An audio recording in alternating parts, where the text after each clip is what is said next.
Reaktor nuklir Chernobyl di Ukraina kembali menjadi sorotan.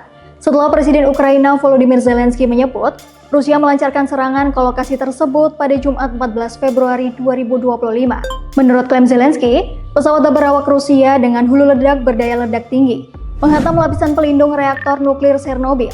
Pihak berwenang Ukraina mengatakan, Rusia menyerang tempat penyimpanan unit reaktor 4 pembangkit listrik tenaga nuklir Chernobyl. Namun, Rusia membantah tudingan Ukraina itu. Melalui juru bicara Dmitry Peskov, Rusia mengatakan bahwa serangan ke Ukraina pada hari itu tidak menargetkan fasilitas energi nuklir. Rusia pun balik menuduh Ukraina. Mereka menyebut klaim Zelensky itu sebagai provokasi rezim Kiev. Meski dibantah oleh Rusia, namun serangan ke reaktor nuklir Chernobyl membangkitkan lagi memori kelam tentang bencana besar yang terjadi di sana 39 tahun lalu, tepatnya pada tahun 1986. Sebuah kecelakaan nuklir terbesar sepanjang sejarah terjadi di pembangkit listrik tenaga nuklir Chernobyl. Tragedi Chernobyl di Ukraina pada tahun 1986 memiliki dampak yang sangat luas, termasuk pada kesehatan manusia, lingkungan, dan perekonomian. Lantas bagaimana sebenarnya sejarah tragedi Chernobyl? Dan bagaimana kondisinya saat ini di tengah perang Rusia-Ukraina yang masih berkecamuk? Bersama saya Hanindya Lestari, jurnalis Kompas.com. Jadi, gini ceritanya.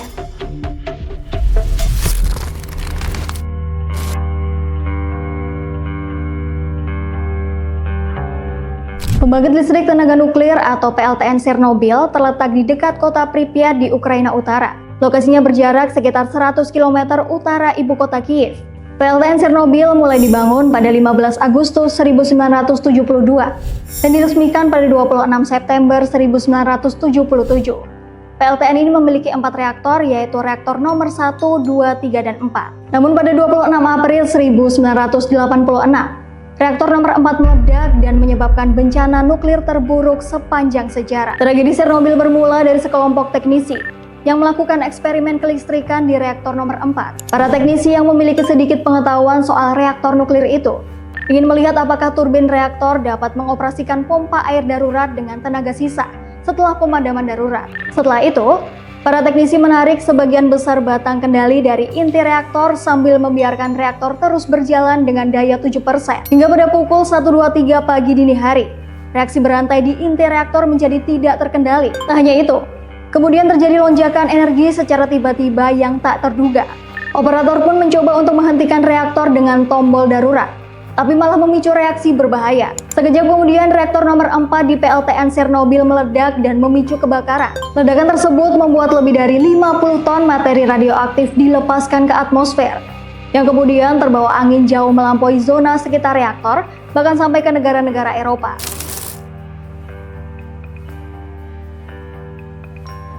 Tragedi Chernobyl meninggalkan jejak panjang yang mengerikan baik bagi warga yang tinggal maupun lingkungan sekitar. Menurut laporan Kementerian Luar Negeri Ukraina, total isotop radioaktif yang dilepaskan dari kecelakaan tersebut 30 kali lebih tinggi dibandingkan ledakan bom atom di Hiroshima, Jepang pada tahun 1945. Radiasi yang menyebar luas mengubah kota-kota menjadi zona-zona terlarang dan mengancam nyawa ribuan orang.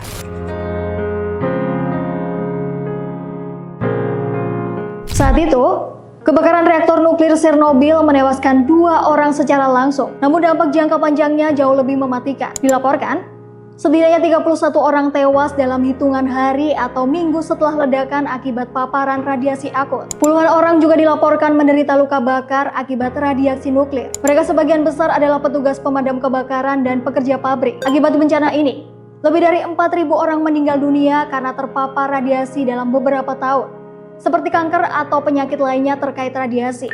Tak hanya itu, saat kecelakaan terjadi, setidaknya ada 1.800 kasus kanker tiroid yang terjadi pada anak-anak berusia 0 hingga 14 tahun. Sementara itu, diperkirakan sekitar 200.000 orang dievakuasi akibat bencana ini. Akibatnya banyak warga Uni Soviet kala itu yang kehilangan rumah serta kehidupan mereka. Area seluas 30 km di sekitar pembangkit listrik menjadi zona yang terlarang bagi pemukiman manusia atau zona eksklusi. Hingga hari ini, wilayah tersebut tetap menjadi tempat yang tidak dapat dihuni oleh manusia karena tingkat radiasi yang masih sangat tinggi. Bencana Chernobyl juga membuat jutaan hektar hutan dan lahan pertanian terkontaminasi. Bahkan pada tahun-tahun setelah bencana terjadi, banyak hewan ternak yang lahir dalam kondisi cacat.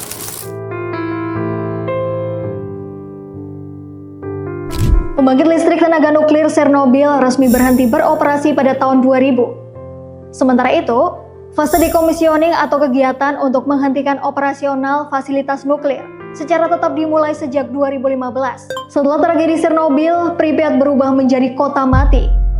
Kota ini ditinggalkan oleh penduduknya dan dibiarkan terbengkalai. Bencana Chernobyl membuat kota Pripyat dipenuhi oleh zat-zat radioaktif seperti yodium-131, cesium-137, plutonium, dan strontium. Sementara itu, dampak radiasi nuklir di sekitar PLTN Chernobyl membuat penduduk setempat harus pindah.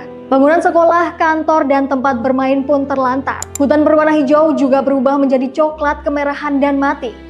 Sementara, populasi satwa liar seperti serigala, beruang, dan rusa justru meningkat. Setelah bencana nuklir pada tahun 1986, berbagai langkah signifikan telah diambil untuk menstabilkan dan mengamankan lokasi tersebut. Salah satunya dengan membangun New Safe Confinement, sebuah struktur besar yang dirancang untuk menutupi sisa-sisa reaktor nomor 4 yang hancur. Pelindung ini bertujuan untuk mencegah penyebaran radiasi lebih lanjut dan memberikan perlindungan bagi lingkungan sekitarnya. Namun, meski tingkat radiasi di zona eksklusi telah menurun seiring waktu, area tersebut tetap tidak layak dihuni untuk jangka panjang. Meski begitu, Chernobyl tetap dapat dikunjungi, namun ada beberapa syarat yang harus dipatuhi, seperti harus dengan pemandu resmi dan dilarang memasuki kawasan berbahaya.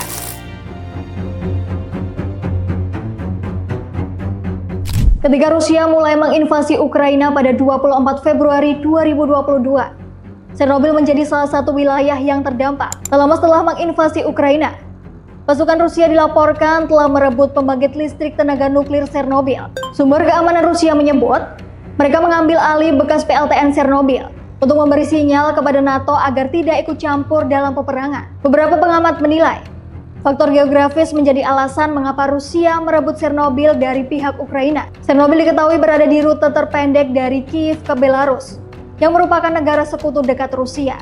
Selain menjadi rute tercepat menuju Belarus, Chernobyl juga dapat digunakan pasukan Rusia untuk mempersiapkan diri sebelum memasuki Kiev. Namun tindakan pasukan Rusia merebut Chernobyl menyebabkan kekhawatiran akan timbulnya bencana nuklir baru. Presiden Ukraina Volodymyr Zelensky pun memperingatkan bahwa bencana seperti itu bisa terjadi lagi jika Rusia melanjutkan invasinya.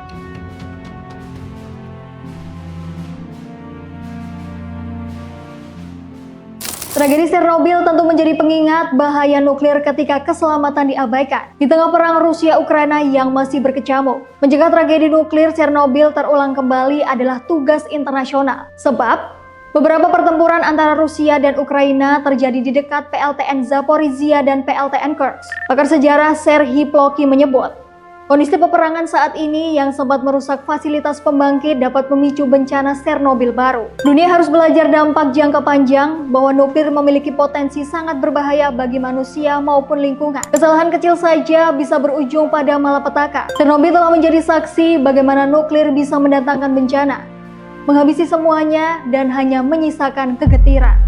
Saya Hani Lestari, sampai jumpa di cerita-cerita selanjutnya.